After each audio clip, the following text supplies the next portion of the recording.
Hello বন্ধুরা, দেখো আমি কি নিয়ে এসেছি তোমাদের সামনে ডিনারে।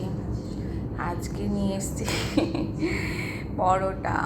তোমরা পরোটা কে কে খেতে ভালোবাসো? সবাই ভালোবাসো নিশ্চয়। আজকে তো নিরামিষ তোমাদের বলেছি, সেই জন্য আজকে পরোটা বানানো হয়েছে। তো পরোটা দিয়ে সবজি, আলু পটলের দম, তার সঙ্গে বড়া ভাজা, পাশে আছে ডাল আর দেখালাম না, মিষ্টি নিয়ে নিই। তো যাই হোক, পরোটা তোমাদের কার ভালো লাগে? আমার তো লুচির থেকে পরোটা খেতে বেশি ভালো লাগে। তোমাদের বন্ধুরা তোমাদের কি ভালো লাগে, লুচি না পরোটা? আমার কিন্তু পরোটাই ভালো লাগে।